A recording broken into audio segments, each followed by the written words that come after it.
a brand new card game has released, and it has you handling every single thing for a kingdom. Build up your kingdom by day and defend it by night.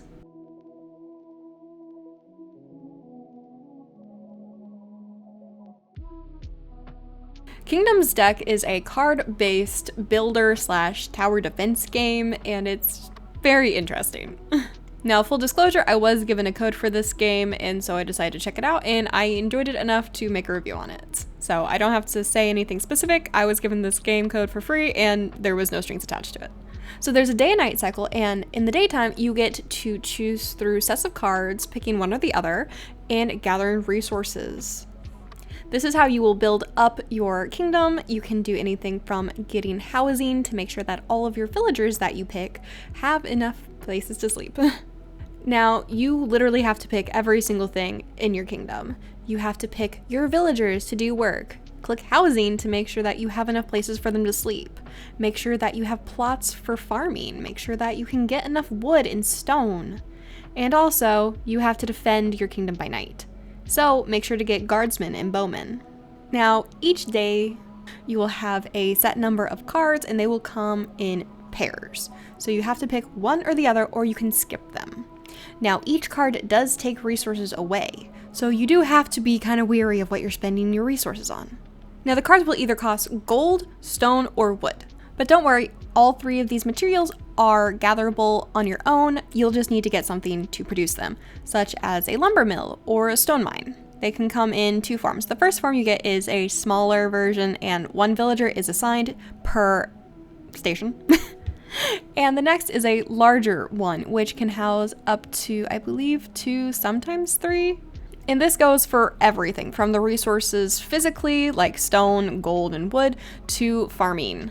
Now, the only thing you really have to maintain during the daytime is making sure that you have enough housing and food for people. Now, if you go below the amount of food per villager, people will eventually starve to death, and you will lose villagers or defensemen.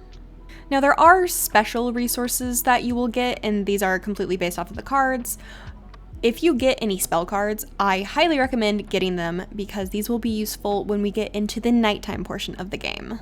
There's also different places that help build up your armed forces, such as resurrection altars, which I also highly recommend getting these. These will, as the name suggests, resurrect any fallen soldiers and help keep your numbers on the battlefield.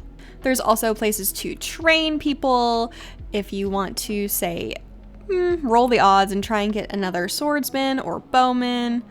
Or there's also places that can train villagers. So if you happen to have an extra villager or two and you have no place to put them and you need some extra help defending your kingdom, you can pop them over there and they can become a swordsman and help defend your front line. More crucial things for defense include stuff like walls. I also highly recommend these because these will actually stop the forces, and they will have to break down the wall before they can actually get to any of the good stuff inside the kingdom, like your buildings or your farmland. And then the last thing that I can really think of at the time is towers.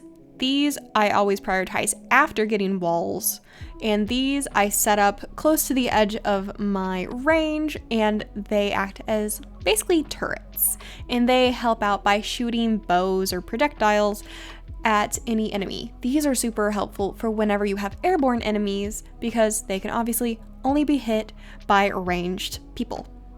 Now, that should take care of all the resources that you can get in the game, and you will have a builder for any structures or repairs that need to be done, and they will go around, they will spend the daytime going and building or fixing. Now, they will help reconstruct stuff, and we will touch back on that after we talk about the nighttime cycle. So when it turns dark, everyone in the village goes home. They go inside and they're done. They're done with the day. And this is when your swordsman and your bowman and any other kind of soldier that you have gathered takes their time to do their job. You will be ambushed by different groups of enemies. Some will be really tanky and slow, others will be mildly tanky and quick, and others will be airborne and a pain in the butt to get. But you will see the amount of enemies total, and also you will be able to prepare somewhat by where they're coming from because there will be portals that will not only show where some spawn, but also how many hordes of enemies you will be dealing with total from them. Now, one of the good things is you can gather all of your enemies and attack in one giant horde of your soldiers against these enemies, or you can separate them. Something I like to do is I will divide half and half. I will send half of my bowmen and swordsmen together to one spawn point and then the other half to a different one. And then depending on what happens, say another area has a flock of bat enemies, I'm going to send some of my bowmen over there to attack them because my swordsmen can't reach them. Now, some things you can do to help, since obviously the fighting part, other than the placement, is all done by the soldiers. You really have nothing to do with it. You can help by two things. One of them is a just basic spell that you'll get in the first level, and you can help attack. You place it down, it's a little AoE, and it helps damage or defeat any enemies. Now, when I mentioned spells earlier, if you get 3 spell cards, you activate the spell and you can use it in battle at night. Now, each kingdom that you're doing this on actually has a different spell, but they all are incredibly useful. They just are a bit different in usage. Some are DOT AoE, some are single and really quick. You use it once and then it starts on cooldown, and it just varies, and you'll have to pick and choose when you use it, how you use it, and whether or not this is a good fit for you.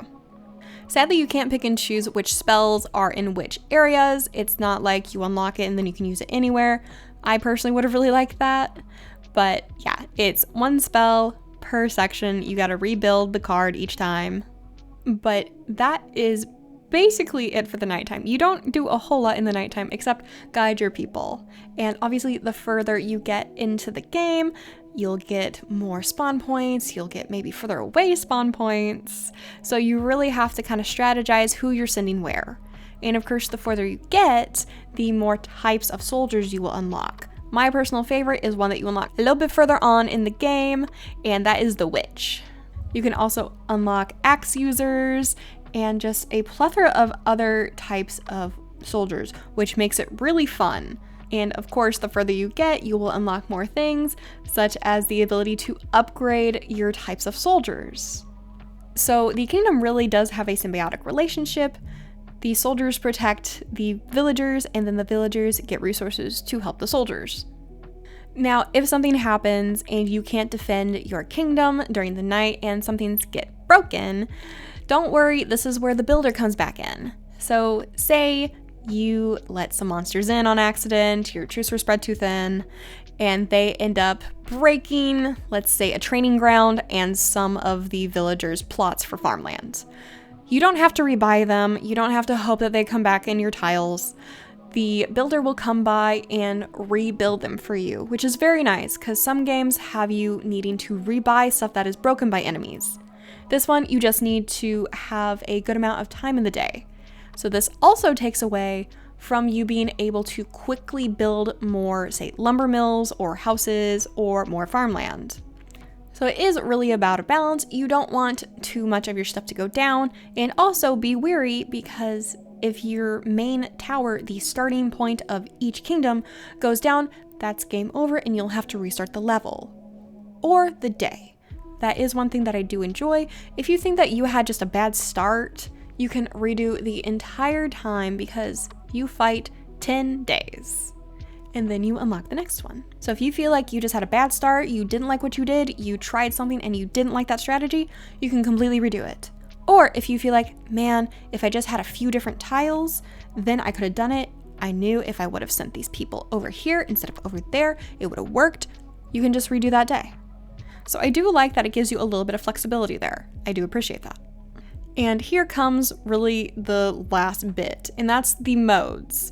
Now there are 3 types of modes. There is the normal mode, to where it's a nice balance, the enemies and the walls and stuff, moderate HP, they do moderate damage, your soldiers do moderate damage, and that is the baseline, what most people will probably be playing on. I played the first 2 kingdom sections by that, and then that's when I changed it. Now, there's also a really hard mode, which focuses less on the kingdom building and more on making sure that your soldiers and your barriers and all your protection armor up to par, and it's more difficult during the nighttime. I personally didn't touch this because that was not the reason that I started playing this game and wanted to give it a try. That is more for the people who I believe are insane and just want to focus on being the best defensively. I swapped over to it was like novice or something. It was the baby mode, to where I can have more focus on building up my places, and the enemies are a little bit weaker. They take damage more, and my walls are more defensively sound. Because I really didn't want to focus too much on defense and everything. I wanted to focus on making sure that I had enough resources, enough villagers, and everyone had a station, and everyone was getting food. That was what I really enjoyed, and that was the primary focus for me for this game, and then the nighttime defense was more of a secondary supportive part of the game for me. Both very important, both actually equally important if you want to do well, but I really kind of slacked on some of the soldiers and want to focus on getting villagers in order to make my kingdom really prosperous. Now, there are so many events that pop up that will need you to make a decision. Do you agree or do you deny? And most of this comes at the point of, do you give food or a certain amount of resources to this person, and you may or may not get something in return. Something such as, do you give this amount of lumber and stone in exchange for more meals? Or, hey, if you give 100 of each type of resource, we will make sure that we befriend and calm down the monsters and they won't attack as hard. So it is very much up to you to what you do. This is kind of why I decided to go the easier route, because I could focus more on my village, and then I could say yes to these because I wanted to see what would happen if I was nice to the other kingdoms. I don't think anything happens. I don't think you get anything quote unquote better or good for doing that. I think you just get slightly less ferocious enemies. But when you're looking at 100 enemies coming at you, it really doesn't matter. It's just a lot of enemies. So looking at it, I actually have the game modes listed in my notes here. And journey was what I did. You're focusing more on the journey, the building up, and all of the materials, they're stronger. This is very much a least stressful mode that I found, and that's kind of how I wanted to play it. I very much enjoyed it. Standard is that lovely middle ground. It is balanced between growing your kingdom and investing resources in your soldiers to defend at night. And Conqueror is that army-focused mode, to where you want to make sure that your soldiers can stand their ground. So because there's 3 different modes, I think that it is kind of open for anybody. If you want to be more army focused, you can. If you want to be like me and be more kingdom building focused, you can.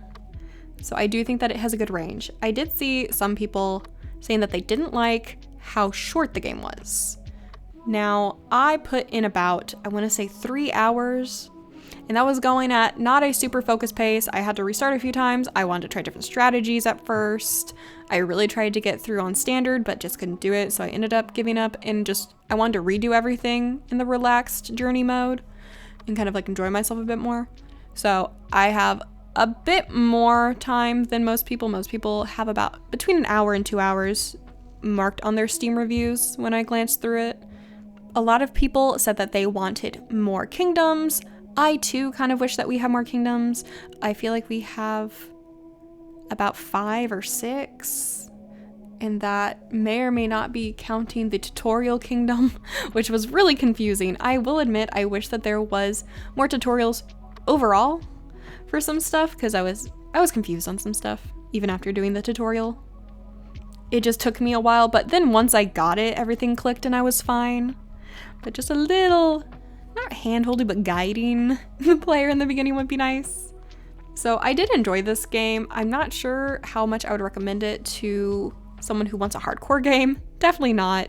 If you want some kind of hardcore, I'm gonna conquer and defend, I would recommend a Civ game instead. But if you want something that is just kind of like chill, relaxed, you don't mind it being kind of short, this might be a good game for you. I would suggest checking it out first on the Steam page, just to be sure. But I did really just enjoy just the laid back. I can go through. It wasn't super hands-on. It was a good mix for me personally between having to personally do stuff and letting the game handle things. I think that was the part that I liked the most.